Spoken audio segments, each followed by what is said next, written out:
Good evening, everyone. We'll call our Wednesday, April 4th City Commission meeting to order now. We'll start with a roll call, please. Mayor Skidmore. Present. Commissioner Jorgensen. Present. Commissioner Graves. Present. Commissioner Wygant. Present. Commissioner Kaler. Present. We are all here and accounted for, and we have a quorum. We just want to welcome everybody here and also listening on the radio and on our government access channel. We will start with the Pledge of Allegiance, followed by invocation by Mark Hutton at Westminster Presbyterian Church. I pledge allegiance to the flag of the United States of America and to the republic for which it stands, one nation under God, indivisible, with liberty and justice for all. Good evening, Mr. Mayor, distinguished commissioners. Let us pray. Lord God, as we gather here this evening, we are mindful that 50 years ago across this nation, word spread that Martin Luther King Jr. had been assassinated. A leader who served with passion, with wisdom, and by example, was cut down in his prime. God, as we gather here this evening to conduct the business of the city of Ottawa, we don't have such a threat. But God, we have leaders. And I pray for these leaders. I pray that they might lead by example. They might lead with passion. They might lead with wisdom. So God, I pray that you will grant them these. I give you thanks for their leadership, for the care that they have for this community. So God, we turn over the business of this evening's meeting to you and pray that your Spirit might lead us. All this in Jesus' precious name. Amen. Amen. Thank you, Mark. Appreciate that very much. We've got a lot on our agenda, so we'll get right to it here. We have our consent agenda, which includes the minutes from the March 19th study session, the March 21st regular meeting, and the March 26th study session, along with the approval of a new member to our boards and commissions, the Planning Commission, Karen Walburn, and the appointment of Dennis Tharp to the Kansas Municipal Energy Agency Board of Directors as Director Number 2. Do I have a motion for the approval? Mr. Mayor, Commissioner, I move that we approve the consent agenda. is there a second? I'll second. There's a second. All in favor say aye. Aye. Opposed, same sign. That motion carries. Next would be public comments, and we do have someone for public comments, right? Okay. Come on up, Midge. I'll just kind of... She's ready. I'll just read the rules here. Persons who wish to address the City Commission regarding items on the agenda may do so at that agenda item is called. Persons who wish to address the City Commission regarding items not on the agenda and that are under the jurisdiction of the City Commission may do so at this time when called upon by the mayor, which you've done. Comments of personal matters and matters pending in the court or any other outside tribunals are not permitted. Speakers are limited to 3 minutes.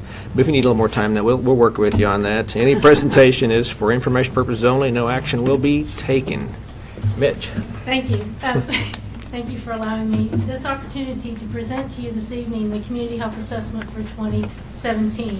Every 5 years, Public Health puts together this assessment in cooperation with many partners throughout the community. They're listed in that document for you.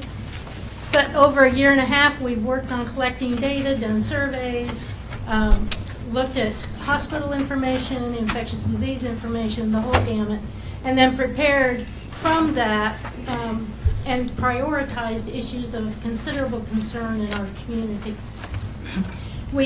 The last one we did in 2012, the 2 issues of priority were obesity, 70% of our population obese or overweight, and lack of dental care, with over 50% of our residents not being able to receive dental care in any 1 year. We worked on both of those issues over the last 5 years to bring Pathways, Health Communities Initiative, the Health Partnership Clinic. So it really was a driving and a guiding document for us in this community. The one before you now, for the next 5 years, will continue to focus on obesity and overweight issues, working on physical activity and good nutrition, making that more accessible to our population. It will also be focusing this time on mental health issues to include suicide, substance abuse, depression, anxiety, and those types of issues as what we're most concerned about, what our committee was most concerned about. this 5 years. So I would be willing and happy at some time in the future, should you like me to go into more detail on this document, I'd be glad to do that at some time with you, but just wanted to get that in your hands tonight. And for the public, I can make copies for anyone who wants one, but it is also posted on our website electronically, so anyone can have access to that document. Okay. Okay? Thank you, Thank you ma'am. very much. Thank Is this you. something that we could post to our website also?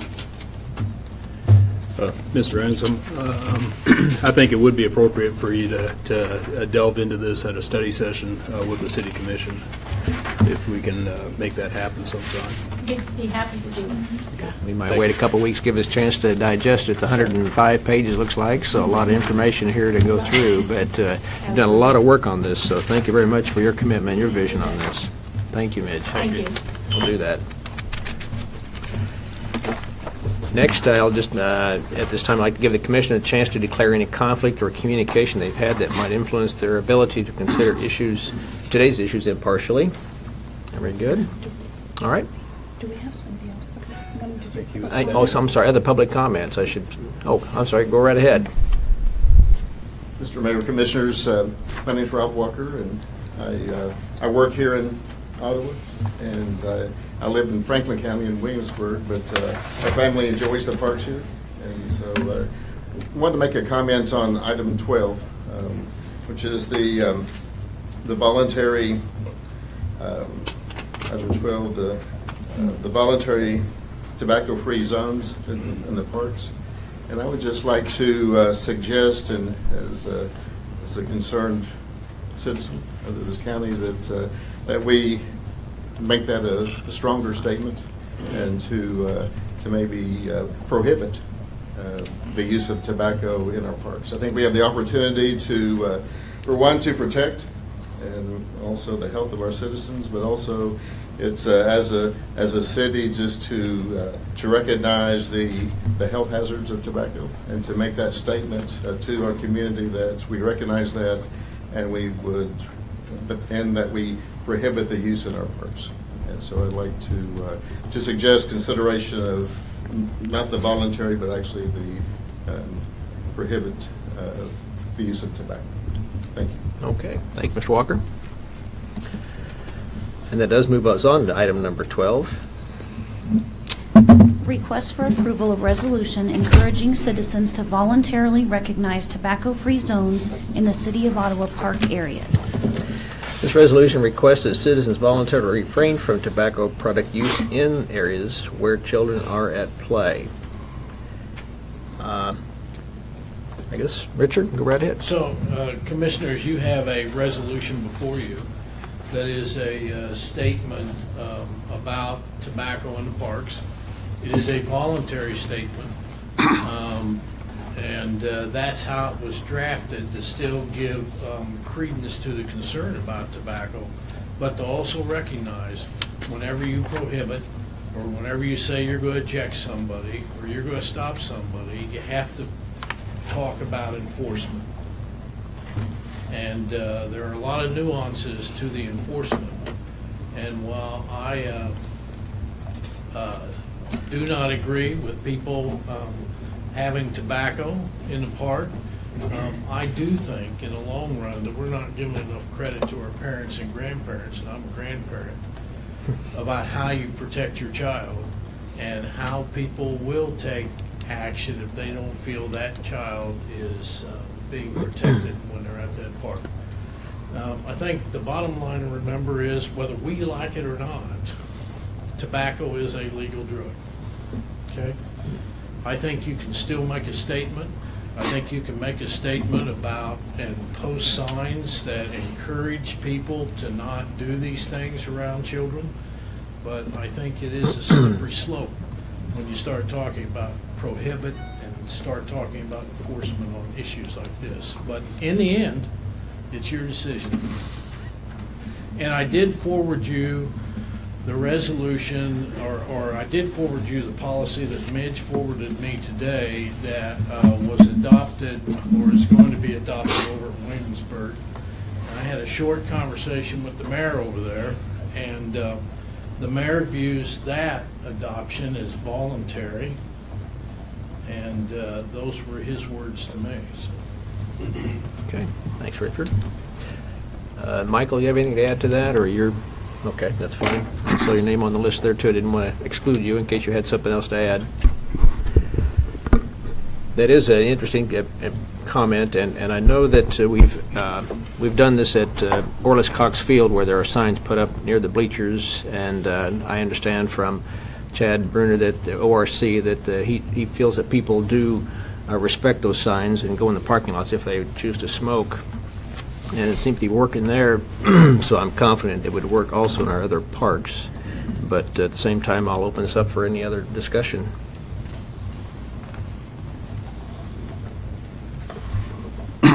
You know, I think when the county health department and county health director brings this to our attention, that there are, as we know, dangers to tobacco and the use of tobacco, as well as the dangers of the discarded cigarettes to children and birds and all those kind of things. I think we have a, let's say, an obligation to address some of those concerns in regard to our community's health and environment of those who live here and visit here. So I think that's where we are on this resolution that we're going to vote on tonight. So I think it's appropriate. I have a tendency to believe with the gentleman from Williamsburg that this maybe is a first step. We'll see how it works voluntarily, and going forward, I'm with Richard. Got to give some responsibility to the smokers to limit what they, how they smoke around children and other non-smokers. So that's all I have to say. Okay. Anyone else? If there's a motion, we'll proceed from there. I'll make that motion. Okay. Tom? All right. Is there a second? Mayor, I may not have heard it, but did you ask for public comments? I think we already had the one. Is there any other public comments on this? I leave that open for anybody else. I had Mr. Walker down for item number 12. Okay. There's not.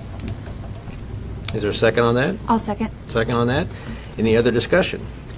Mr. Mayor, if I may, I was on the city commission several years ago, and I've spoke about this before when the city created a smoking ban in places of employment, and that was particularly for individuals that had to work in a place that may have allowed smoking, restaurants, offices, and so forth. And when the city passed that ordinance, it wasn't much later, maybe a year later, when the state passed the same ordinance prohibiting smoking in places of employment indoors. And at that time, there were several public comments about smoking and rights, smokers' rights, and so forth. And I think what the ordinance as was presented to us is creating no smoking zones within the park. It's allowing smoking to be in certain areas and away from where the children play, in the playgrounds, and ball fields, the bleachers, and so forth. And I think this is a compromise, and both sides may be unhappy with the result or this compromise. And there's people in Washington would say that that's a sign of a good law, is that if nobody's happy. But I don't know if that's the case or not. But I think what it does mean is that we've listened to both sides of the issue and have come up with what we think is a solution to keep smokers away from the children, where the children play, but then also to allow it to be in areas of the park that are away from that area. So to provide a separation between where children play and where smokers can smoke in smoking zones. Okay, very good. Well said. Any other comments? Let's proceed to vote and roll call, please. How do you vote, Commissioner Jorgensen? Yes. Commissioner Wygand? Yes. Commissioner Kaler? Yes. Commissioner Graves? Yes. Mayor Skidmore? And I'll vote yes too. Motion carries. Thank you all for your comments. Move on to item number 13. A proclamation recognizing April as Child Abuse Prevention and Awareness Month. This proclamation is intended to raise awareness for those affected by child abuse in our community.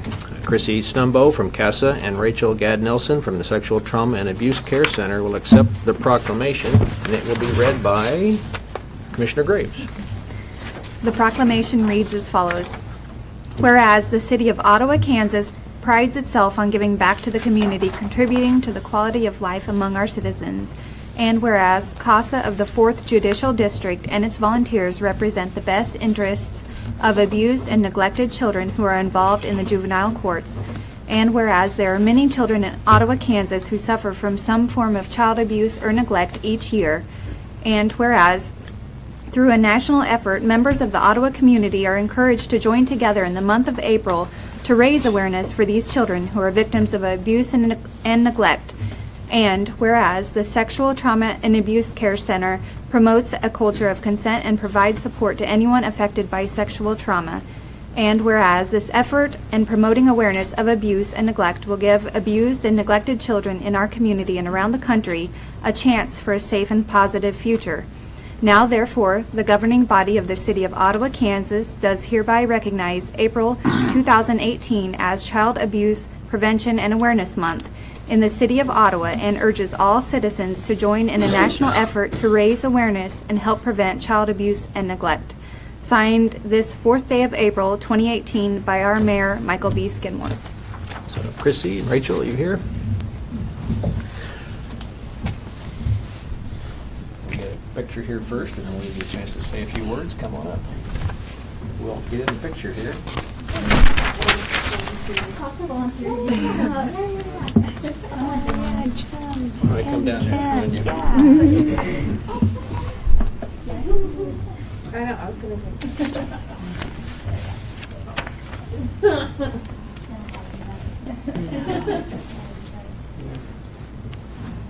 One, two, three.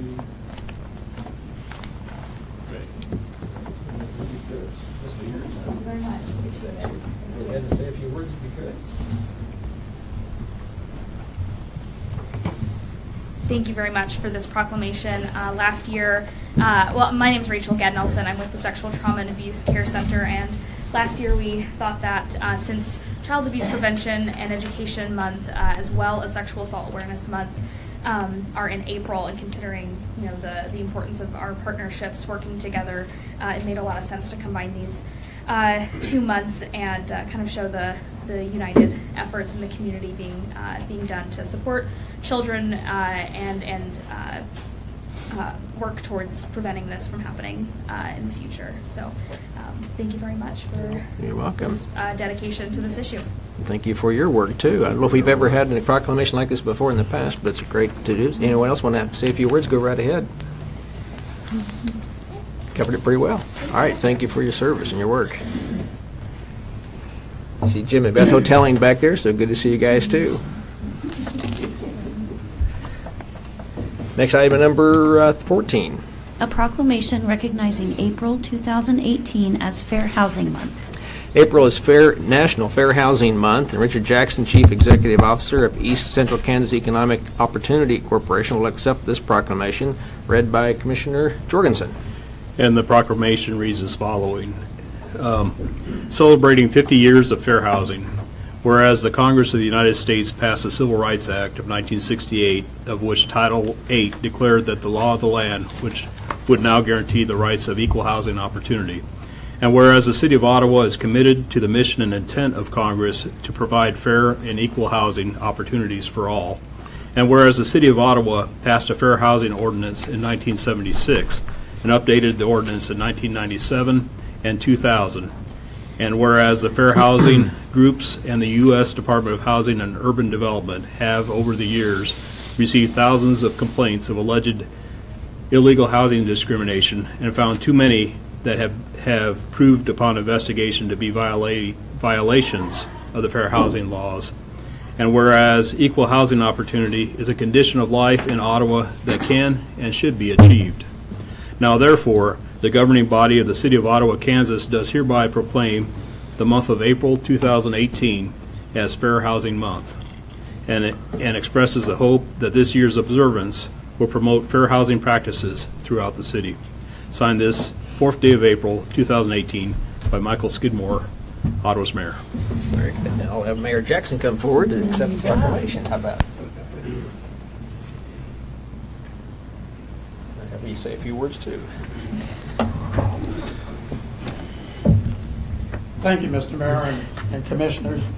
This is something that we've been doing for a number of years, and we don't do it just to be doing something. It serves as a reminder that fair housing is the law of the land. I mentioned earlier that the city has an ordinance, the state has an ordinance, and we have one at the federal government.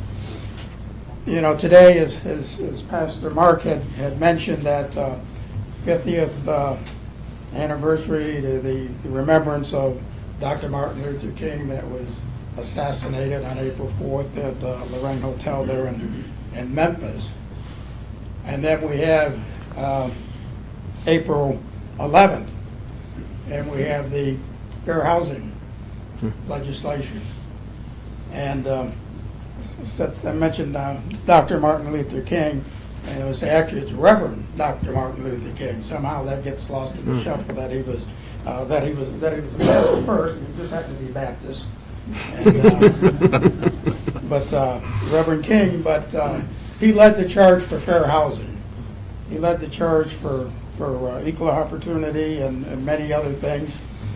And I don't know if this would have been signed eventually, but I'm not sure it would have been signed 7 days after his assassination. If you go back and you look at the history, Dr. King and the Civil Rights Movement was at odds with President Johnson at that time, and they weren't moving as fast as they thought that he wasn't moving as fast as they thought that they should. And then obviously after the assassination of Dr. King, and then they came forward and signed the Fair Housing Act. So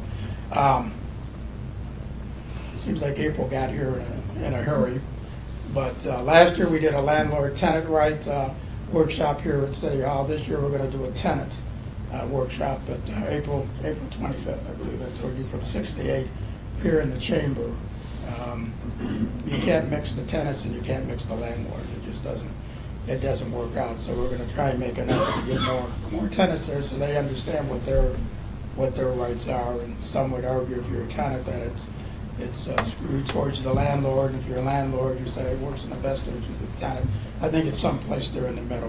There's a park for everybody to play. So again, I thank you. You bet, Richard. Thank you for being here. Thank you.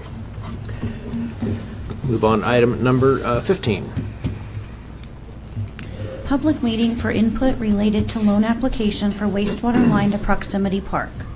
The city has filed a pre-application with the U.S. Department of Agriculture Rural Development for financial assistance to acquire and/or develop a municipal wastewater line to serve industrial property known as Proximity Park.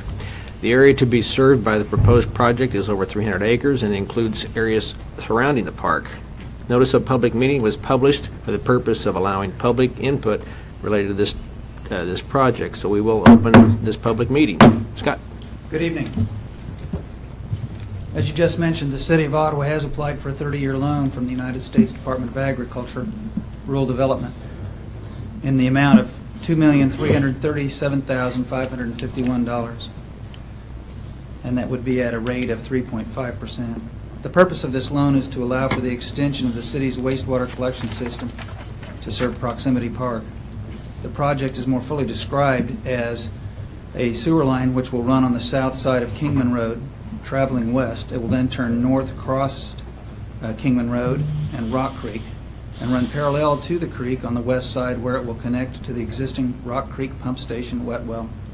The project will consist of approximately 2,800 linear feet of 10-inch sanitary sewer, 3,500 linear feet of 15-inch sanitary sewer, and 1,700 linear feet of 18-inch sanitary sewer on the undeveloped sections of land. An access road will be constructed along the center line of the sewer to allow for manhole access and general sanitary sewer maintenance. In accordance with the rules and the regulations related to this loan, this public meeting has been scheduled for the consideration of your next action item, which is a resolution. It's also scheduled to allow the public to have any input that they might have on this project. in accordance with the rules and regulations as promulgated by the U.S. Department of Agriculture. It is recommended, well, I'll get to the recommendation on the resolution during your next action item. So. Okay, very good. All right, thank you, Scott. We'll open up for a public meeting. Anybody else anyone want to make some comments? You can come forward to the microphone and, okay, Mr. Fogel, come up to the microphone, just state your name, and we'll try to limit this to 3 or 4 minutes if you could, please. Okay. My name's Ted Fogel. I got just 2-3 questions about this. One of them is, when you get all done with it, are you going to charge the people to hook onto it that are in that area, or is the city of whole going to pay for it? In other words, you're going to assess the people that are right around there that would be hooking onto it? I assume it's a hookup charge, but Richard, I you want don't to know address if that? we have an answer to that. You don't have an answer to it? Well, no, I don't. But I believe the majority of this, Mr. Tharp can help us, the majority of this sewer line is for Proximity Park. But it says surrounding areas too. So, I'm not exactly sure where it's going to be. well, occasionally, the reason I'm asking this question, occasionally I talk to somebody that's interested in building there. And the sewer line's a big, important part of it. Right. And if I can't answer that correctly, you know, I get myself in trouble. So I'd like to have somebody to tell me what to tell other people so that I don't get myself in trouble, you know. Okay, well, maybe just refer them to City Hall and we can answer that question for them. We might need to talk about that, exactly how that would be set up. Well, a lot of times, you know, I like to talk to people before I send them to City Hall. There's a lot of competition in the business, and I don't like to expose the customer to. Well, I'm glad you're bringing this to our point. We should get that, talk about that. If I may, I believe we'd be very open to having that conversation, but as of right now, I've never been approached about it. So I don't know that we have an answer for you, but if you are willing to have that conversation, we will sit down and have it. Okay, well, I just thought I'd wait and talk to you here, so, you know, I thought maybe you just could give me an answer. Yeah, not off the cuff, no. But we're willing to have the conversation. Well, okay, that was the main thing I wanted to ask about. But you're not going to assess us a fee for building it? No, there would be nothing assessed against someone that wasn't hooked up to the plant. There may be a connection. There's a lot of things going on here. What we're trying to do is get the loan to put in the major trunk portion of the line so we can serve those 300 acres. There may or may not be a connection fee. I believe during the engineering portion of the study, the lines were sized large enough in order to serve twice as much or larger of the area out there. Is that correct? Yes. And so it's sized large enough to handle it, but as far as whether there's going to be a tap fee or how much that is, I think that's yet to be determined. Yes. Are you going to leave it something so the owners can hook on? Well, I think what we need to think about first is that this is the very beginning of this process in which we haven't even sent in the loan application yet. Oh. So the loan application has to first be approved. Okay. The federal government has to have money to loan us. So we're really at the very beginning stages of this. So for us to actually say we have all this ironed out really isn't, we're not at that place yet. And I don't know as if we've seen the final plans yet. Yeah, we have. Have we? And we're there. I guess we have. Yes, we are there. Well, if you don't talk about it before you do it, then you're too late. So this is why I'm here, is to talk about it now, so that when you're thinking about it, you think about, people like me or Mark Shea or Gwen Todd, means that's running through their property, you might leave us a point or two where we could hook onto it. If you don't, then I don't think that would be good. And Mr. Fogel, I think like anything, it depends on what the use is as well. If there's a user on your property that's going to use the the sewer quite a bit that makes it not large enough to serve what may go into the industrial park. That may be a different subject. And I would say this, we have been in negotiations with people about easement. And if we don't buy the easement, we offer something different. If we buy the easement, that's a different story altogether. So I'm not trying to evade it, it's just complex. Did you have any other questions, Mr. Fogel? No, I don't have any other questions. I don't think you answered what it was really trying to Well, that's point true. out. Maybe we're not quite ready for an answer, but we'll sure address that and get that when the time comes. I think you're right. But thank you for bringing that to our attention. That's a good point. Thank you. Thank you, Mr. Fogel. We'll go ahead and close that meeting, and we'll bring Scott back up on item number 16. Request for approval of resolution adopting and providing for loan with United States Department of Agriculture, USDA, Rural Development Program. This will be a 30-year loan in the amount of $2,337,551 for the purpose of extending the city's wastewater collection system at Proximity Park. Mr. Byrd. And that describes it pretty well. I would like to make a correction on that title. It's a resolution of governing body adopting and providing for standards for procurement, bidding, and contract awards. And in essence, that's what you are doing here, is saying that the city will comply with all the rules and regulations as promulgated by the U.S. Department of Agriculture. And I have a stack of those regulations on my desk, ready to be fully executed and go to USDA in Topeka after this meeting is completed.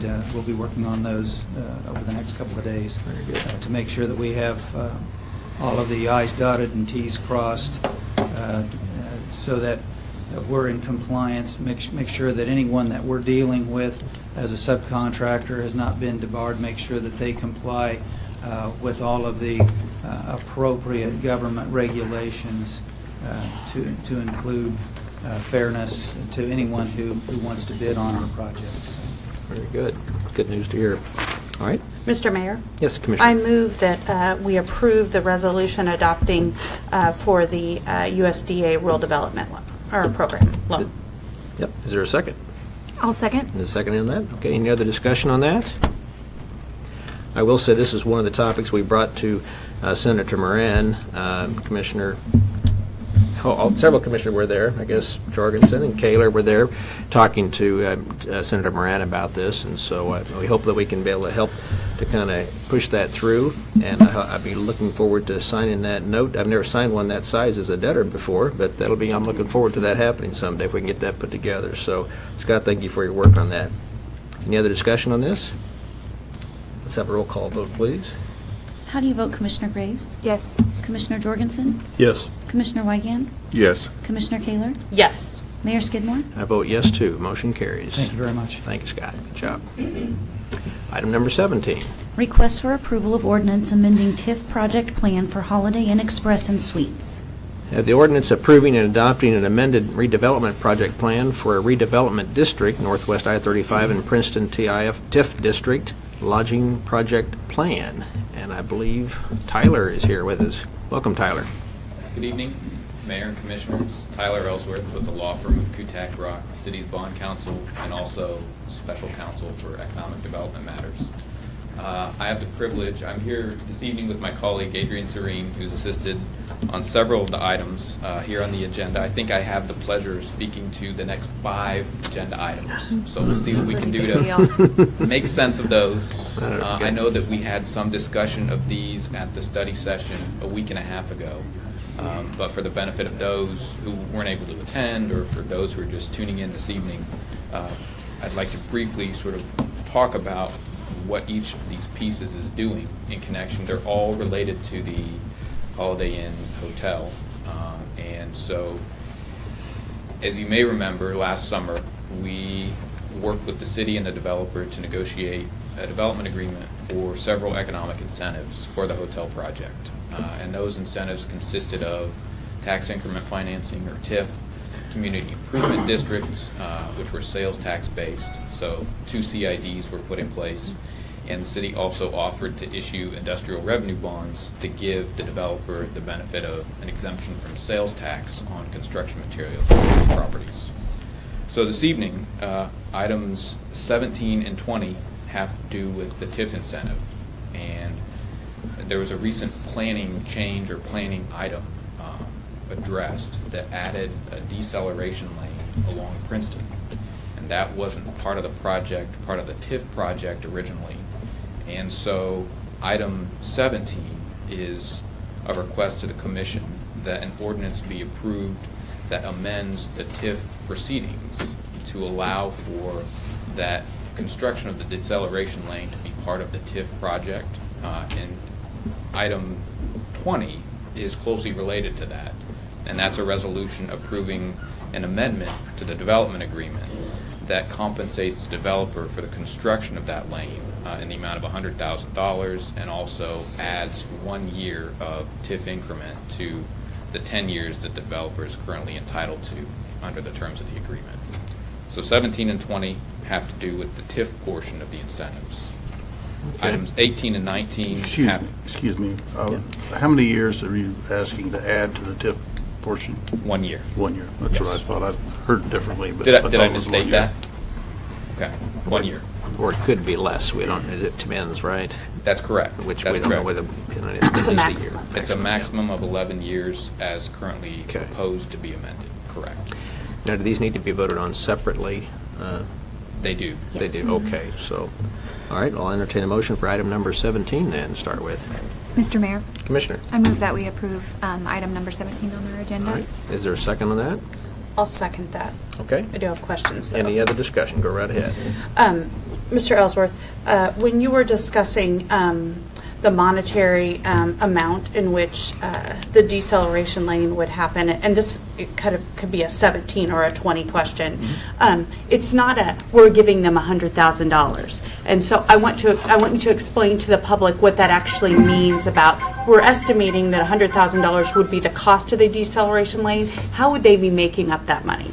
That's a very good question. The way that works is we have estimated $100,000, as you've said, to be the cost of that portion of the construction of the project. The developer will be obligated to do that work and will submit a request to the city for reimbursement in the amount that they spend. So if it's $95,000 and the city approves it and says there's enough backup here, we have paid invoices and things like that that substantiate this $95,000, then the developer would be entitled to receive reimbursement from TIF increment, property tax increment from the city, from the county, from the school district that are diverted under TIF proceedings to reimburse the actual costs incurred. So that's how that works. Okay. Thank you. Yes, good question. Any other questions on this? Go ahead, Tom.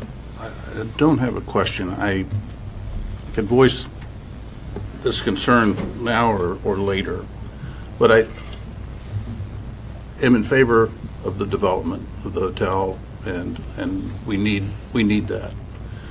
My concern is that with all of the incentive packages for basically a retail facility, not an industrial, not a high-paying jobs, that we're setting a dangerous precedent for future applicants to pick winners and losers.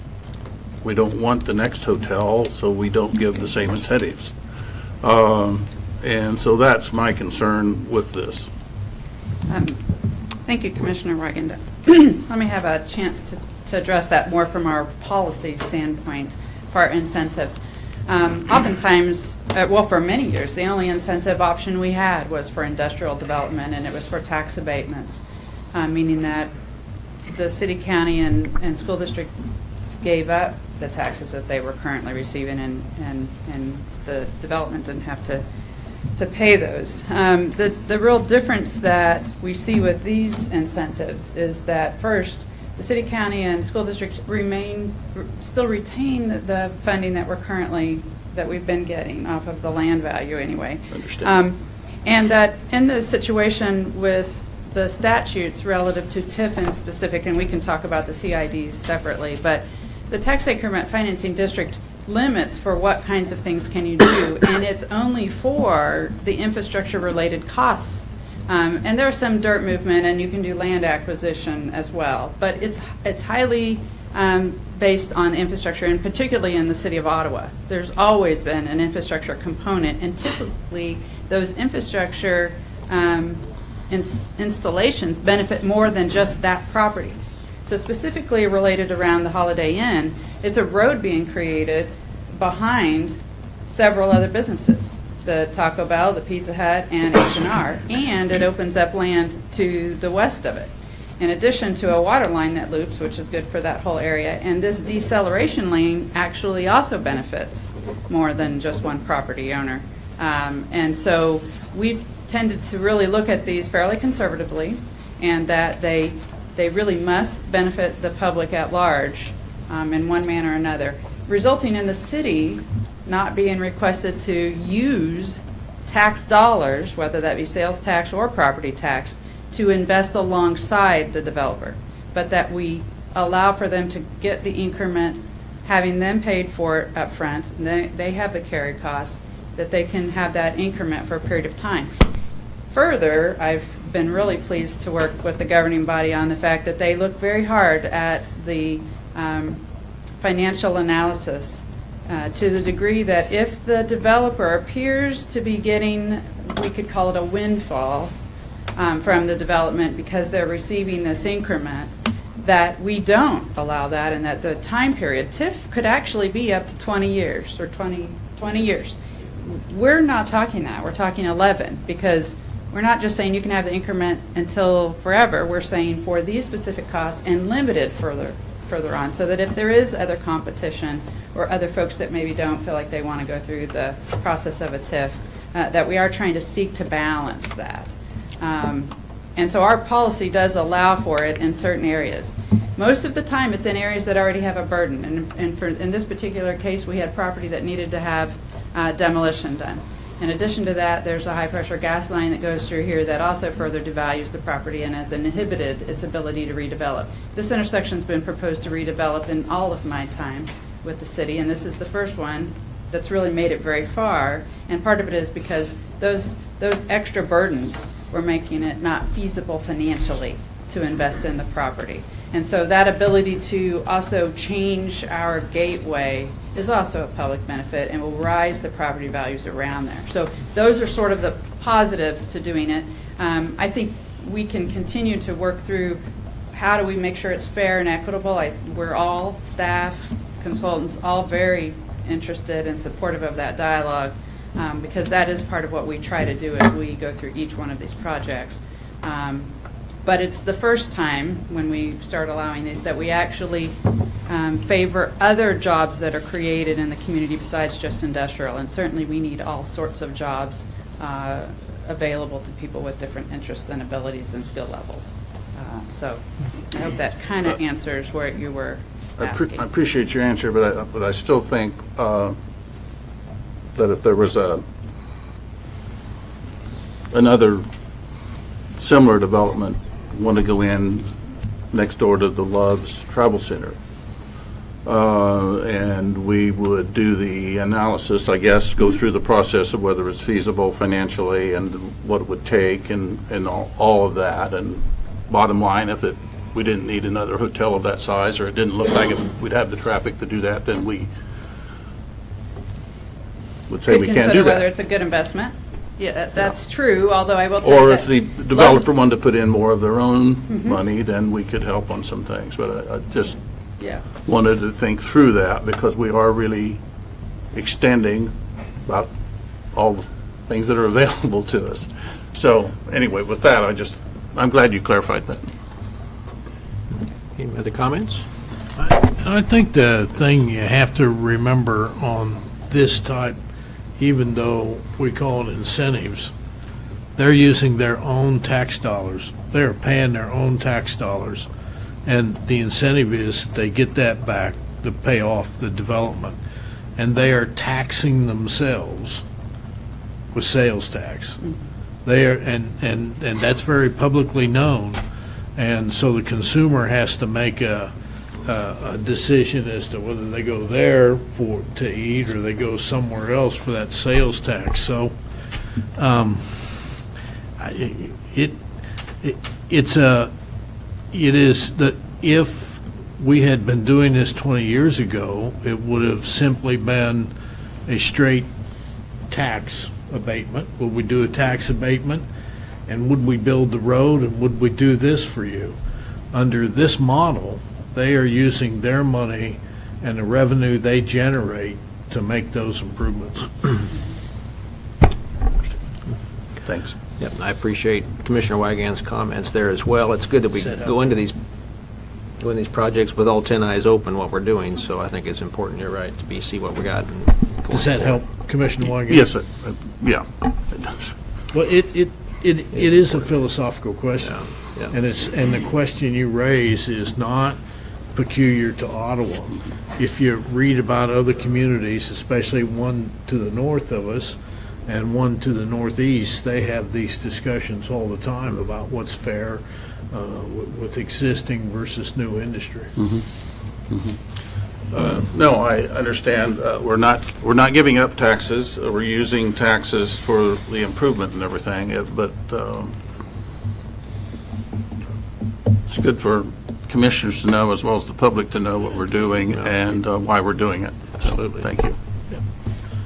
Mayor, before you take action on items 17 and 20, would it be helpful for me to speak to the CID components in 18 and 19?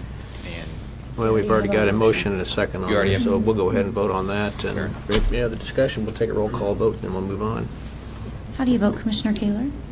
Yes. Commissioner Graves? Yes. Commissioner Jorgensen? Yes. Commissioner Wygand? Yes.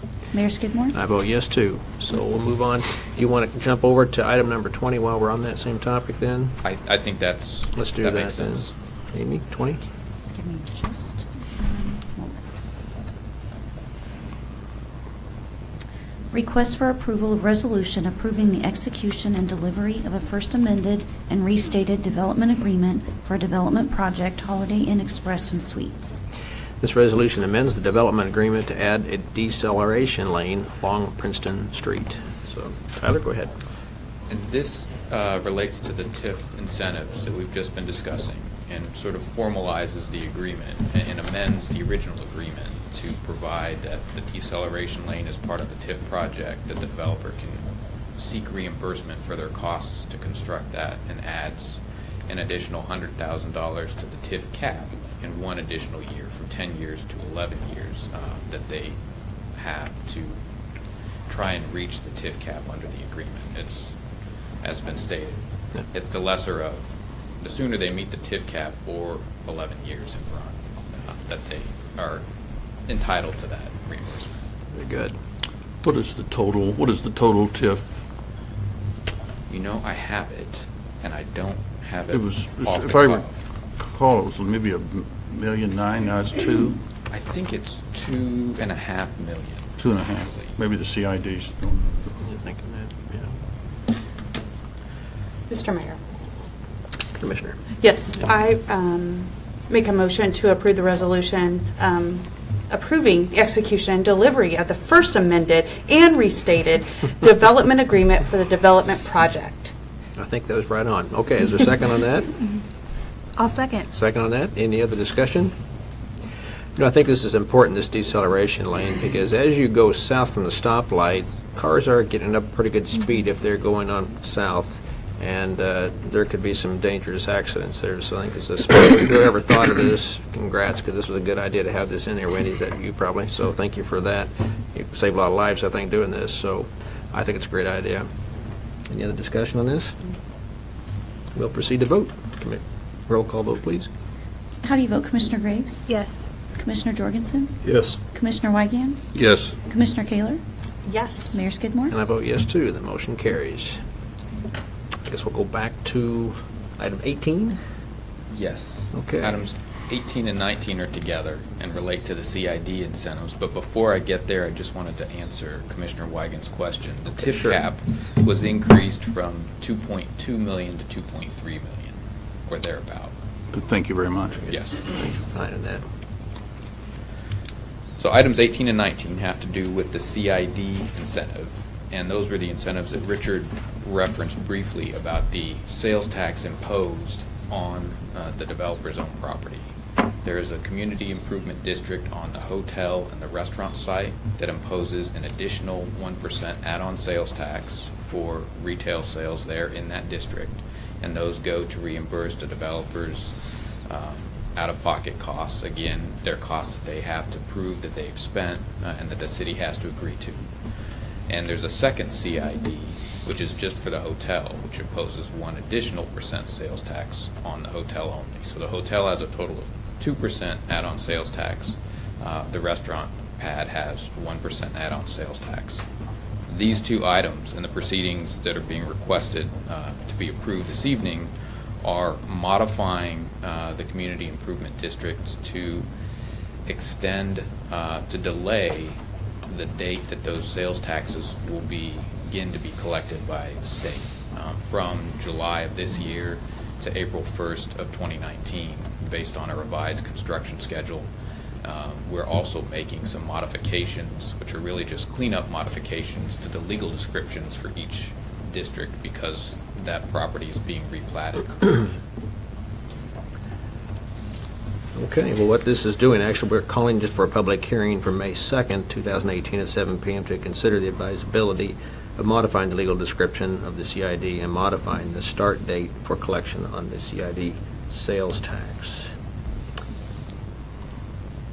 I'll entertain a motion if we went to on item number 18. Mr. Mayor, Commissioner.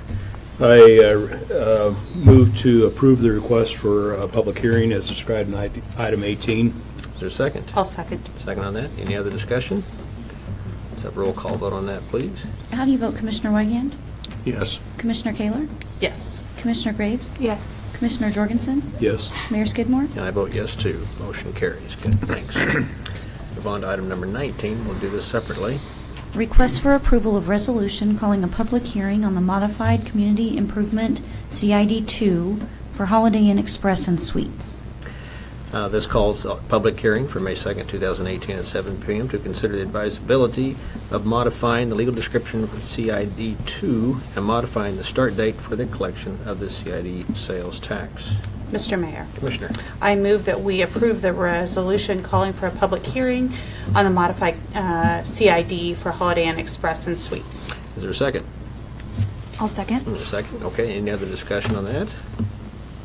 If not, we'll have roll call vote on that, please. How do you vote, Commissioner Jorgensen? Yes. Commissioner Wygand? Yes. Commissioner Kaler? Yes. Commissioner Graves? Yes. Mayor Skidmore? I vote yes, too. Motion carries. And Tyler, one more time, number 21. You're probably getting tired. You want to take a break? No, or I'm you doing go? good. Okay, keep going. You're doing good. Ms. Lee spelled me partway through, so That helps. Item 21 is a request for approval of an ordinance authorizing the issuance of industrial revenue bonds. In this case, the issuance of the bonds entitles or facilitates an exemption from sales tax for the developer when they're purchasing construction materials for the project. These are bonds that are issued by the city, but they're revenue bonds. They're not payable from city tax dollars. In this case, the structure of the deal is such that the developer is actually purchasing their own bonds. And so they pay our fees as bond counsel, they pay all the city's expenses in connection with this bond issue, and really the bonds are just a vehicle for them to obtain the sales tax exemption. I think you've said that very well. I do want to just say that bonds in aggregate principal amount not to exceed $6,950,000 for the purpose of paying a portion of the costs of acquiring, constructing, and equipping the Holiday Inn Express and Suites project. Commissioners, any I think the important part, I think, too, for individuals to know is that the project is actually paying for your fees. I mean, it does cost, there is a cost to have you do your service, to have Adrian do the service that you do, and we appreciate that. However, we don't want our taxpayers to have to pay for those when it's private business that is actually benefiting from the building of this particular facility. So they cover those costs, and that's part of their job when we do these things. Correct. Yes. Any other comments? I'll entertain a motion for item 21. Mr. Mayor, Commissioner. I move that we approve the ordinance authorizing issuance of IRB bonds. Is there a second? Second. Second on that. Any other discussion on that? Let's have roll call vote, please. How do you vote, Commissioner Kaler? Yes. Commissioner Graves? Yes. Commissioner Jorgensen? Yes. Commissioner Wygand? Yes. Mayor Skidmore? And I vote yes, too. Motion carries. Tyler, you can sit down. All Thank right. you. Thank you. So, Mr. Mayor. Yes. City Commissioners, Manager. we appreciate the questions you ask on those projects. Those are good questions, and my basic philosophy is if we can't explain it to you, if we can't explain what we're doing, then we probably should not be doing it. So I appreciate those questions. That helps the public to understand. That helps make sure that we're on top of our game and we're looking at it, how does this benefit the community? Exactly right. Thank you, Richard, for that clarification. That's right. More questions to come in the future. Yes. Pardon me? There'll be More more questions. questions in We the hope future. so. Thank you. That's the way it should be. Item number 22. Request for approval of ordinance granting conditional use permit at 415 South Oak. The owner of the property would like to convert an existing vacant church on the property into 2 residential units. And Wendy, you're up on this one. Yes, more regular business, not quite so much economic development. So this property has been vacant for some time, and I can tell you, doing the code enforcement work that we do in the Community Development Department, more concerns have been raised to us about the structure over the last few years. In particular, we had entertained some different proposals for the structure at different times, what could be done there. We've certainly had a number of concerns expressed about the ongoing deterioration of the structure, and so in some ways, when the applicant, Rick Dietz, approached about converting the structure, we were enthused. Housing, as you know, has been a common topic among the 5 of you as well as the staff, and so there's a lot of reasons that I personally can support this application. I will tell you that we held a public hearing. The structure would be divided by floors, and it's actually quite a large unit that would be there for each of the 2 units. When we looked at the location of it, it's in a low-density district, our lowest density of R1. Well, it's not our lowest density, but our typical low-density zoning district. Across the street is actually our medium-density district. And so this is in a transition area in some ways. So we get an opportunity to put a building back into use that was a church building, obviously. Some of the other uses that were proposed over the last few years would have been uses that would have maybe had a greater impact on the neighborhood in terms of there wouldn't be somebody there all the time. It would be more like what you would consider some nonprofit or light commercial uses. And so the opportunity to put it back into housing was another one, another reason we were supportive. When the Planning Commission held the hearing, we actually did have a number of people, and we would invite anyone to come to the Planning Commission at any given meeting to talk about items there, but we had several different people who testified. We had a couple that lived, 2 different residents that lived across the street in 2 different units, who expressed concern about turning this into 2 units. And we had a neighbor on the same side, in fact, the house, their testimony was they were the closest to the structure, who was in support of the application. We had a good dialogue, and the Planning Commission had further discussion, and ultimately the Planning Commission recommends to you approval of this conditional, or of this allowance of the two families as a conditional use by a vote of 6-0. Wonderful. Okay. Any other questions of Wendy, anyone? I do want to, I did ask this question at study session, Mrs. Lee. This particular location will have parking available where? Because it doesn't appear there's a driveway. Yes, there's actually a driveway that goes straight through. Okay. But the owner intends for the parking to be provided on the east side, right off the alley. There had been parking throughout, a lot of what looks like grass. There is still rock there. They can mow over it, but there's a rock base. But their intent is to provide the parking along the alley. And then to have 2 patios, one for each unit, one closer to the east side and one closer to the street side when they're completed. They are required to do a certain number of parking for each unit. Good. Any other questions? Anyone have? Mr. Mayor? Yes, Commissioner. Just a statement. As often the case of a banker in a small town, I do have a relationship with the owner of this property, which is Green Space. I am not involved in the financing of this property, but because of that previous relationship, I will abstain from voting on this item. Okay. I understand. You know, Go ahead. I want to say, I appreciate when we went to National League of Cities, we did have a conversation, and the city manager and I went to a meeting before the actual conference started about community and economic development. And we did have some conversations about creative use for housing. Housing is a need not only in Ottawa, but it's a need nationwide. And we heard that cry throughout every single individual that sat through this meeting, which really represented the whole United States. So I'm excited when we get to see facilities, or actually properties, that can come back and have a life still in our community. And I think it's probably going to be a great rental place for a couple families. I agree. Good. Any other comments? It's just good to see it being repurposed and used. I've driven by that several times, and it's going to be a fixer-upper. The roof structure's going to have to be addressed someday, but I'm glad they're doing it, so it's all good. One of the neighbors was quite concerned about the structure, and so since you mentioned that, the applicant has already had a structural evaluation, and as they're making a complete change in use, they do have to meet code standards for this. And so if there's any question about that, they will have to make quite an investment to make this work, but they're committed to restoring kind of the historical opportunity with that building too. So. Well, and I think, too, it's certainly going to improve the neighborhood, too, and rather than a vacant building, which could be subject to crime, we're going to have some families in there. And eventually, I know they're planning to apply for a neighborhood revitalization program, but eventually this will be on the tax rolls fully someday, and where it won't be for a long time as is now. So I think it's a great project. I'm really looking forward to seeing what they'll be able to do with it. It'd be a nice example of how you can bring back a property and make it very usable. Rather than tear it down and have a vacant lot. Yep. Good point.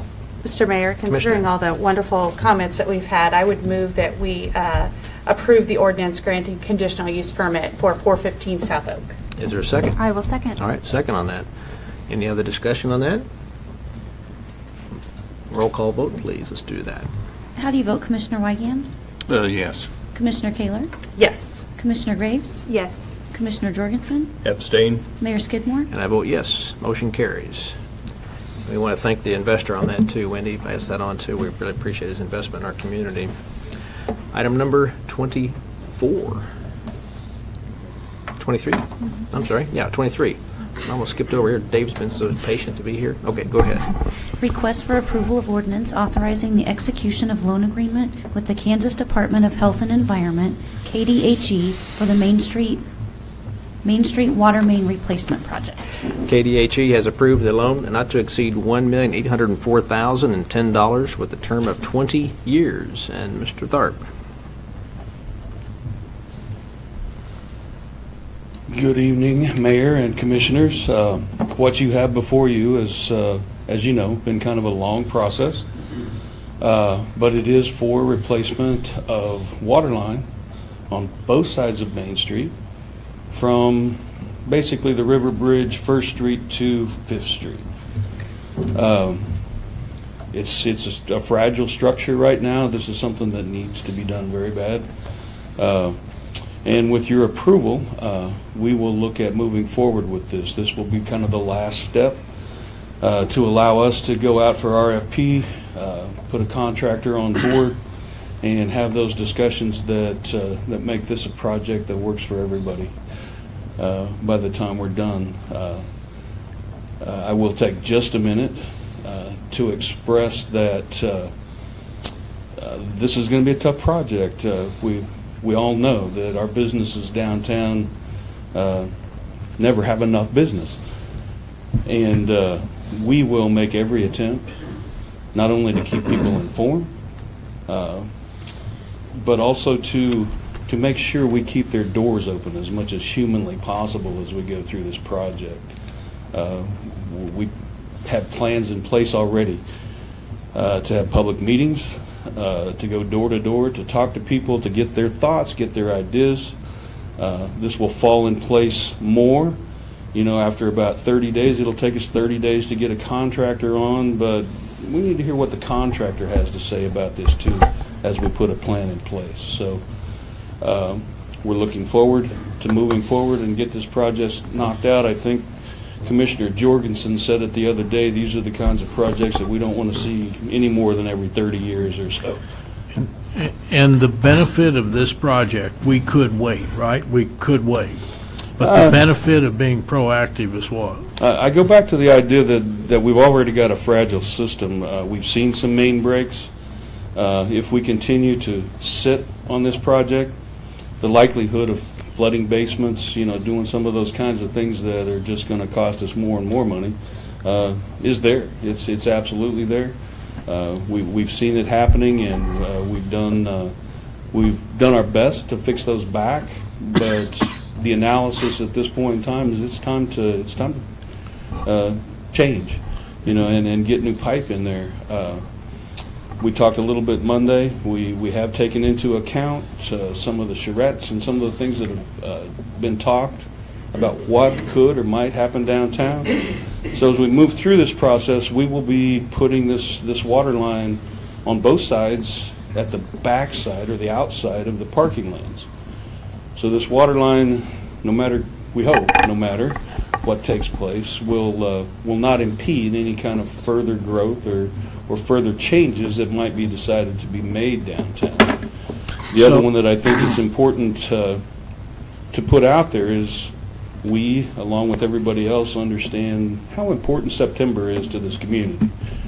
And so as part of an amendment that the contractor will have in this agreement as we move forward is from September 1st to September 17th, downtown will be usable. Totally usable, and there will be a break likely in the construction process so that we can move through our tractor show and our car show and those things that are important in September.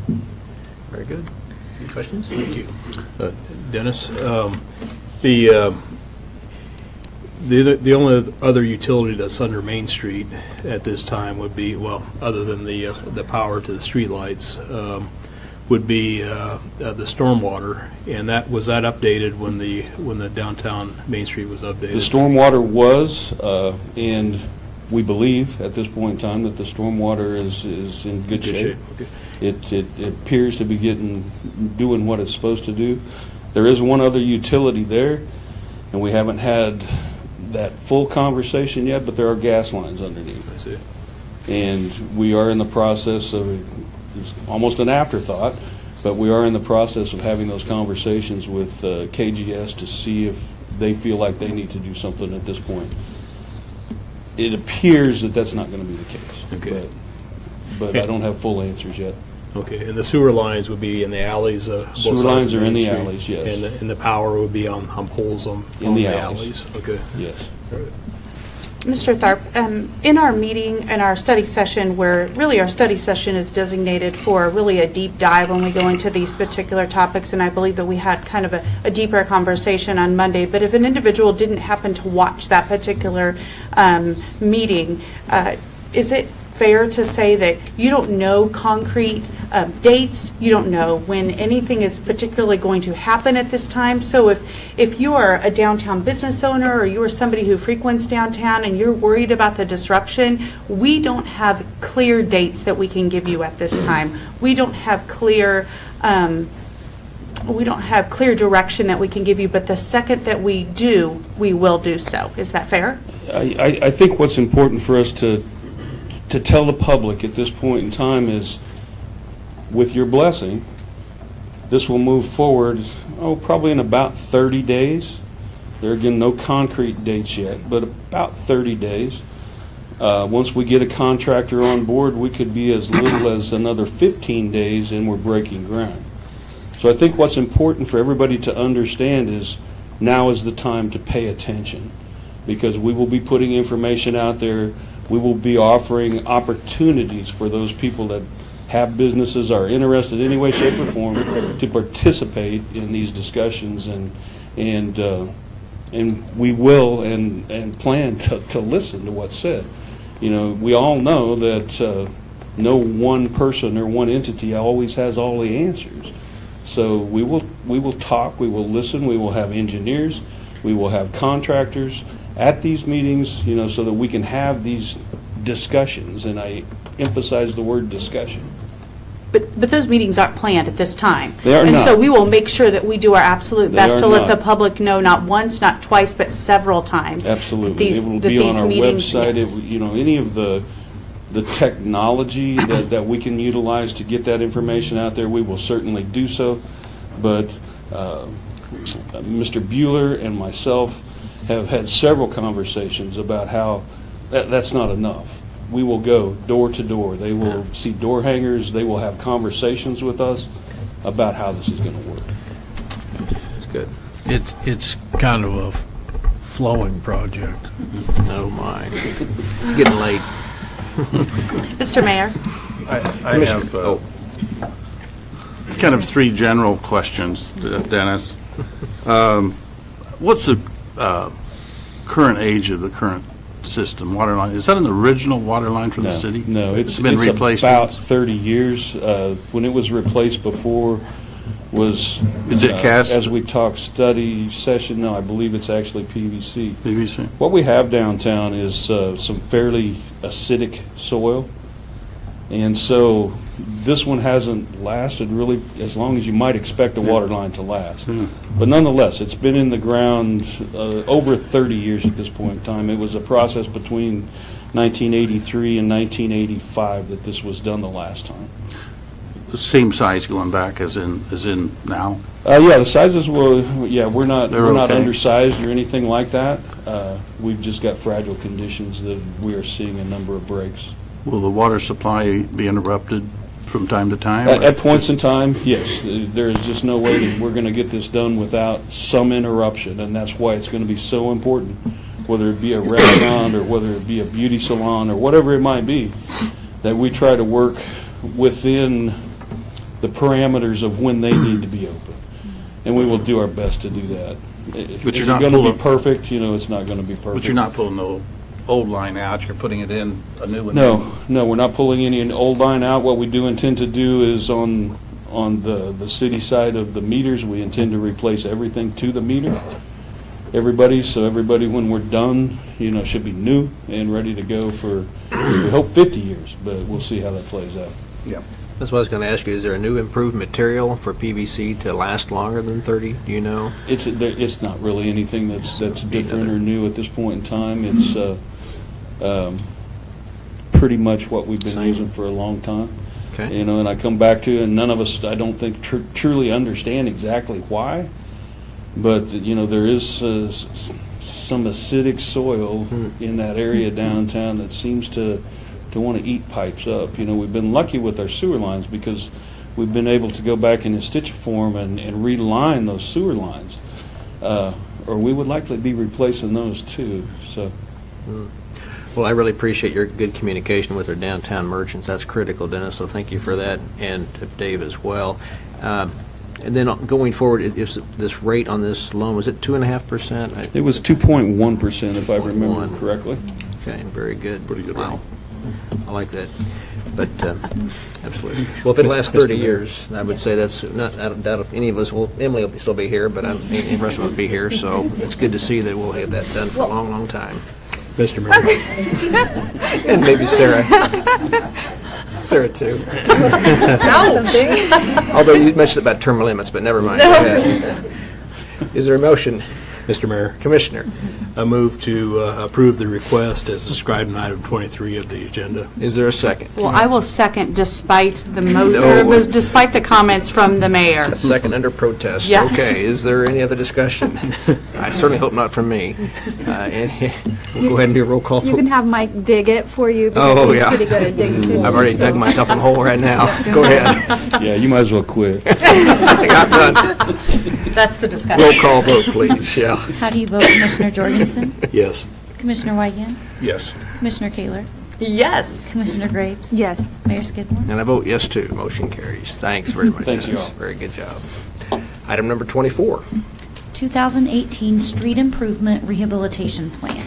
List of streets targeted for chip and seal, mill and overlay, or dust control this year. Michael, do you dare come forward to this commission here? It's getting late. I'll take my chances. Good evening, Mayor and Commissioners. What you have before you is a list of streets that we've compiled this year for the annual street rehabilitation program. The majority of the streets on here, on this list, are gravel, slated for a double asphalt seal treatment, which is 2 layers of chip seal.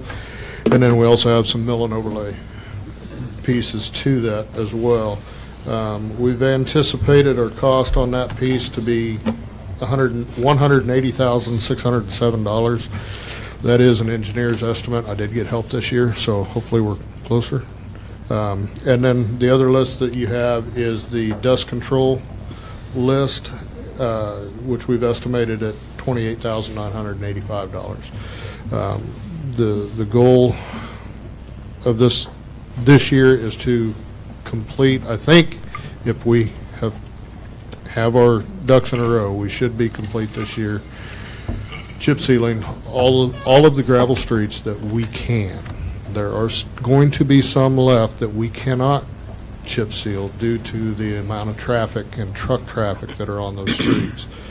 But the rest of the streets, the streets that are on here should finish up the list. However, I'm human. I do miss things. So if we, when we go back through and do another inventory at the end of the year, if there are streets that we've missed that we can do, we will add them to the list next year. Very good. Michael, Yes, I think a few years, excuse me, a few years ago, the city commission made a commitment to try to eliminate the gravel streets within our community, and this is another step, or a final step, I guess. We believe in eliminating those streets or putting on the surface on each of the gravel streets. Right. And so just it was a promise made and it's a promise fulfilled, or will be fulfilled later this year. Yes, let's keep it will be, please. Yeah. A couple things, Mr. Hafley. Number one, this seems to be one of those particular topics that individuals seem to ask about a lot, especially this time of year, and as it gets warmer and they're out more and they're wondering, thinking their street is the worst street in the city. I recognize that. Yes. So if individuals are interested in, hey, is my street on the street improvement list, where will they be able to see this? The list. If you approve the list tonight, I'll get with IT tomorrow and have them post it on the website for everybody. And the Great. list is actually already published on the website in the study session agenda under that tab of the website. But we can certainly make it a form that is more available, so Yes. people could just click on it and see, hey, yes, my street is there, or hey, no, my street's not there right now. Yes. And then the second question would be, we did have, when I know when I joined the city commission, we had a pavement management plan that we had gone through. Yes. And I'm wondering, are we close to needing to up that or to update that? Because it seems as though, and I'm so happy that we have really ticked a lot of those boxes in that pavement management plan, which is available to any citizen to read if they would like to read. It's pretty dry, but if they want to read it, they're Great welcome to. material right before you go to bed, I'm just saying. Yes. Yes. Or if you need a nap.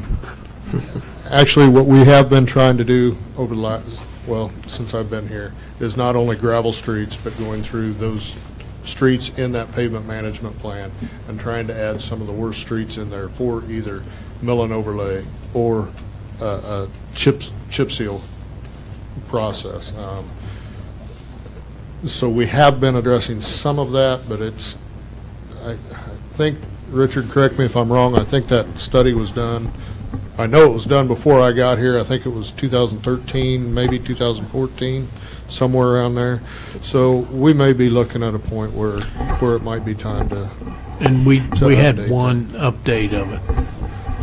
It's just a matter of where we allocate the resources. So the thing is that a lot of times when people see, they may see that their road is actually not on that, on the street improvement plan. I always send them to the pavement management plan because this actually had a scientific way in which that they could really list those streets that were in the worst condition and in kind of a linear order. Is that correct? I mean, that's what a pavement management plan. Yes. Yes. Yes, and we. So that's how we determine those streets. Is that correct? Yes. Yeah. Good. Any other comments on this? We'll entertain a motion for item number 24 then. Mr. Mayor. Commissioner. I move that we approve the street improvement and rehabilitation plan for 2018. Very good. Second? I will second. There's a second on it. Any other discussion? If not, we'll proceed with a roll call vote, please. How do you vote, Commissioner Graves? Yes. Commissioner Jorgensen? Yes. Commissioner Weigand? Yes. Commissioner Kaler? Yes. Mayor Skidmore? And I vote yes, too. Motion carries. Thanks, Thank Michael. you. Good job. Item number 25. Request for approval of Capital Improvement Plan, CIP, for 2018 through 2022. The Planning Commission has reviewed the plan and recommends approval by a vote of 6-0. And Wendy, if you can keep it under an hour, we're all happy. So congratulations. Well, I do recognize that it is last, but I do want to point out that it is certainly not least. And in fact, some of the projects that we've discussed tonight were on previous capital improvement program lists. And so as a planner, I always love doing projects where we are actually planning and looking to the future. And this plan is for 5 years. But this is really a combined effort from the whole team. All the department directors have some input one way or another, depending on what it is that they're supervising. And some departments, particularly Public Works and Utilities, have a number of items on here because infrastructure is our biggest asset, but it also comes with the high dollar items that need response to. So a capital improvement plan is really there to identify those major capital projects. But as I said on Monday, we used to just talk about only infrastructure, but certainly with the needs of the fire department and the high dollar cost of those pieces of equipment, they lend themselves to being planned for as well. Because as you and we collectively seek to try and make the tax base not have highs and lows and have a lot of variation, and that's particularly important for homeowners, but it's just as important for anyone who's budgeting, that our expenditures don't have real peaks and valleys. And so by planning, not only do we get to prioritize based on immediate need and working on which ones can possibly be delayed, we're also able to work with the revenue side. We use this plan really also in conjunction. For example, when you discuss the water line project on Main, the question was, well, how's our sewer lines, or what's happening with our stormwater? And so if there's a need by the water department in this case to do that kind of a project, and maybe Public Works had planned to do some other projects with stormwater, but 3 years later, this is something that we work in concert. We won't be any more disruptive than we have to be. And so we look at it for that reason too. So this is a 5-year plan with projects each year in every category. And we told you on Monday some of the projects we completed last year, and I would really regret not to go ahead and do that, even though I know it's late. But last year we completed the East 15th Street Sidewalk and Bike Lanes project, the K68 Main Intersection project, Teen Parks Phase 1 and 2. All of those projects were done with a lot of other people's money too, either through grants with KDOT, which the first two, both 15th Street and K68 Main, or in the case of the Teen Park, with revenue from donors So those were not just city dollars invested. And then the other three projects that we highlighted were a transformer, a major transformer at the southeast substation, which Dennis pointed out really related to our investment in Proximity Park, reconductor of Circuit 11, which is behind the Walmart, and then the new raw water line, which had also been on our CIP for some years. Some of those had been on for many years. So for 2018 to 2022, we have projects in the airport, the auditorium, and courts, electric, cemetery, finance department, fire department, parks, police. We had sidewalk projects, stormwater projects, streets, water reclamation areas, as well as some buildings. And so just to highlight what I think people might be most interested in, we're considering over that 5-year plan investments in, and that this is key. This is a consideration until the governing body, as you did tonight with either water or in the case of the streets, until you authorize those projects, they don't actually just happen. But this is how we would plan forward so that we could identify what projects need to have their engineering done or the timing and sequencing of others.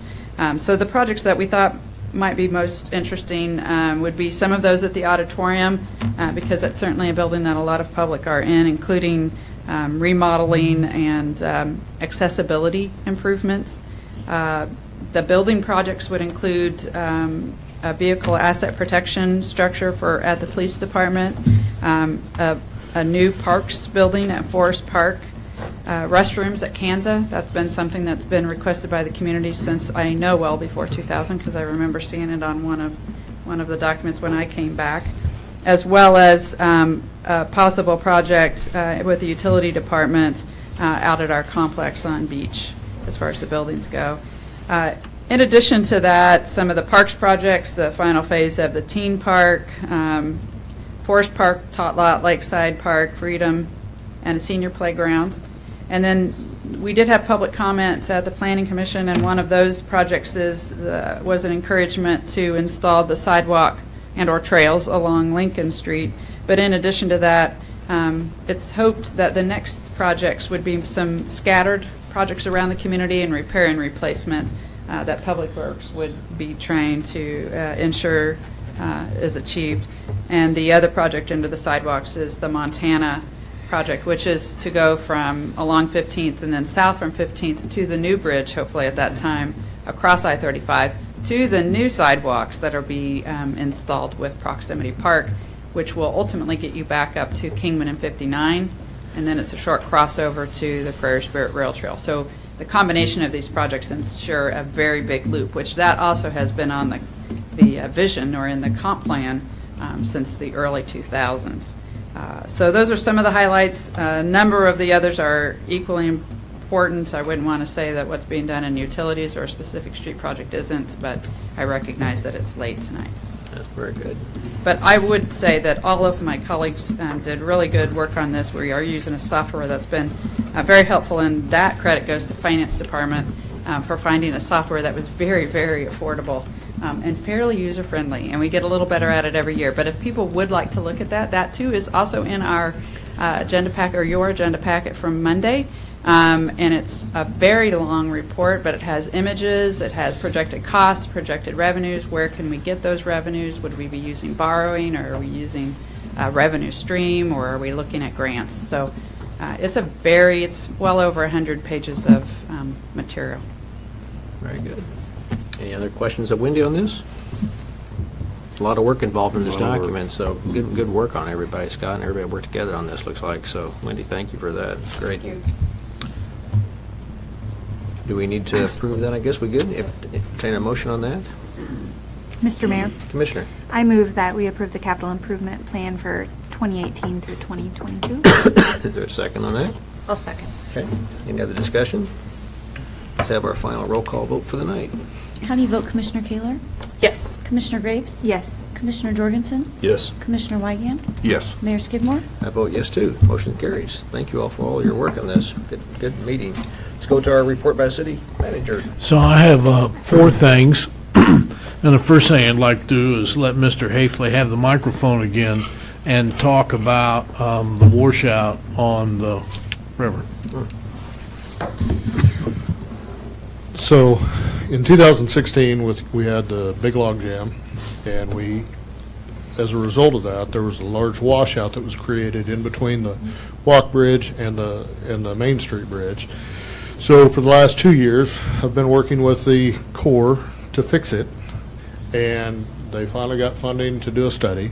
Then they got funding to do the design and engineering and all that stuff. We're finally at a point that they've selected a contractor to come in and make those repairs.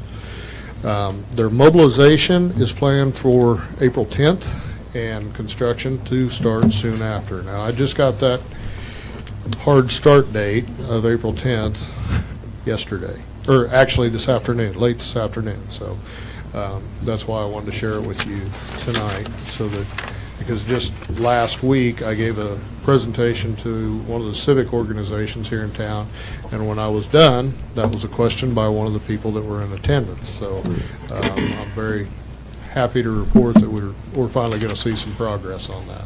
So very good. Just in time for spring. Just in time for spring, and actually the project really should only take about, if they have good weather, it should really only take a couple of weeks, but we know what April brings. So I anticipate the start to complete probably around 30 days. Because as it rains and water comes in, if the water comes up and gets over the ledge there that they're going to use to get to that washout area, it's going to make it soft. They're going to have to wait for it to dry out and all that. People can expect reduced lanes on the bridge during that time. The contractor's going to be required to put the proper signage up, cones out, do their own traffic control and all that stuff. But construction should only be happening during the daytime hours, so there should be no disruption in the evening and overnight. So, Had that washout grown over the last couple of years? Has it gotten larger? You'd think they didn't seem to be concerned about it, but we've had a lot of water come through there. It did increase a little bit, but not near as much as what we thought. We kept over the last year, we've kept a kind of a close eye on it. We even went out there and painted it because we thought it was growing. So we made a mark around the edge of it to prove to the Corps, because they said, well, we don't think it is. And it did increase in size a little bit, but not near as much as what we thought it was. That was so amazing. Yeah. Any other questions of Michael? There'll be no Carnival cruise lines coming down the Meridazine after, right? Right. Commissioner Taylor, I am praying for that. No. Okay, well, just making sure. Don't book your trip yet, Commissioner Jorgensen. Good. We'll plan that. Thanks, Michael. Good job. Anything else from the city? So, Commissioners, we are still working on the coves. We have an internal working meeting in about a week with staff and with Tyler. And what we're working on is a memo to bring you to a study session. And what I would hope to do is we're able to clear that agenda, and we can spend the time focused on the discussion about the coves and what the options are. And I really suspect we will be talking about it for a couple of different meetings, because it's not, there are just a lot of nuances to it. So that is coming your way. We are working on that. Next week, you're going to see some more TIFs and some more CIDs on a couple of programs that we are continuing to work on. And so those will hit your agenda on Monday, and we'll have a brief discussion about them and about the status of where they are, and eventually you will see them on this agenda. I'm pleased that you mentioned you want to hear Midge talk to you about this assessment, because be sure to look through it. It illustrates the challenges with rural health. And perhaps we can also get Midge the new rankings for the 105 counties in Kansas are out, the health rankings, and perhaps I'll talk to her, and we can also get her to kind of spend some time on those health rankings and where Franklin County fits in that, and just what that says, both of these reports about where we're at in our state of health. Richard, thank you. We'll start with our commissioner, Commissioner Wygand. I want to thank Karen Auburn for submitting her name for consideration and approval for the Planning Commission. She'll do a great job, as well as congratulate Mr. Tharp on his willingness to serve and be appointed to the board of Kansas Municipal Energy Agency. Thank you very much.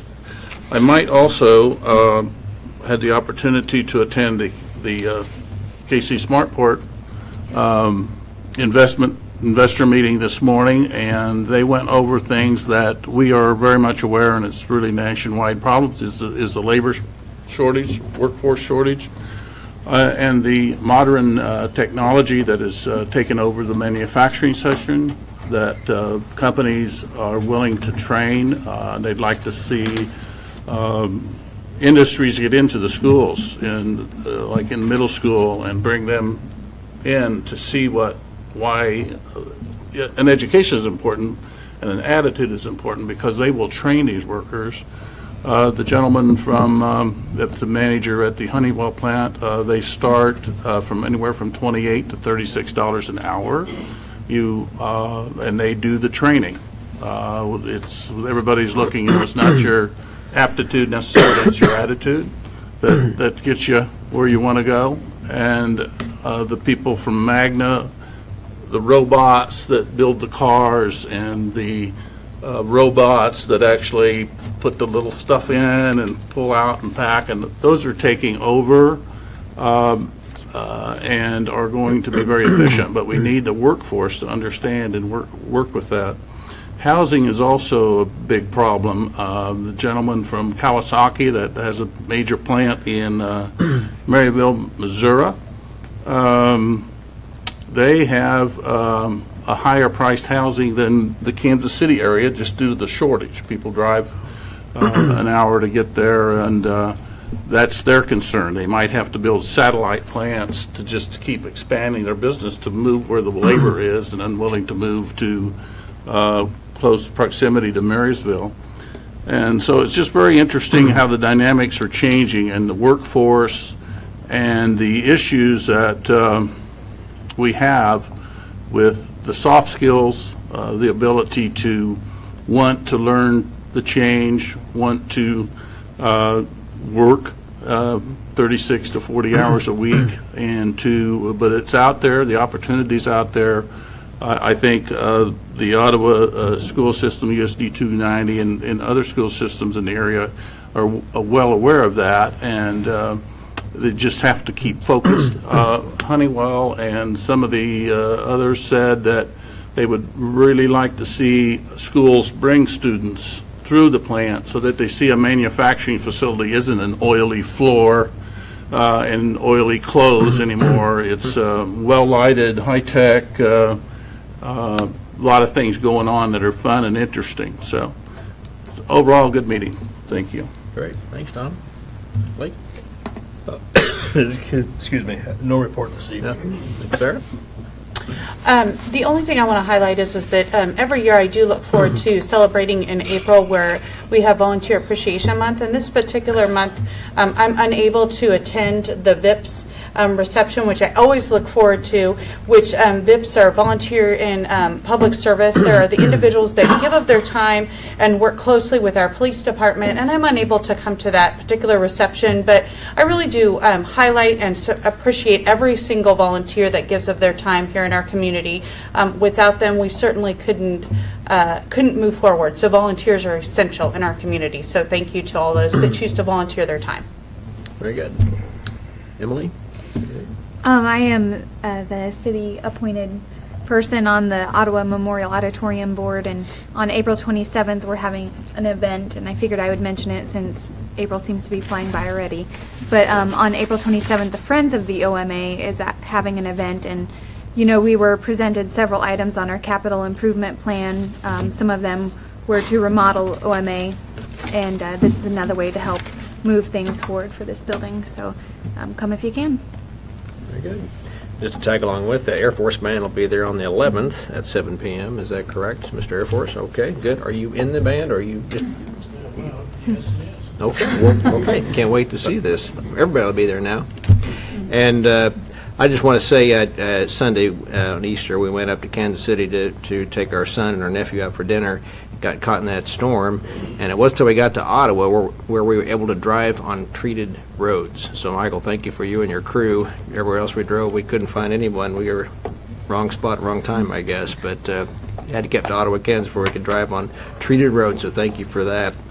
And also good to see Doug Carter here, and appreciate you being here. And Milton, don't want to forget Milton here. We appreciate our press. Not everybody involved in politics says that, but we do appreciate you guys. So thank you very much for being here and reporting accurately, as you always do.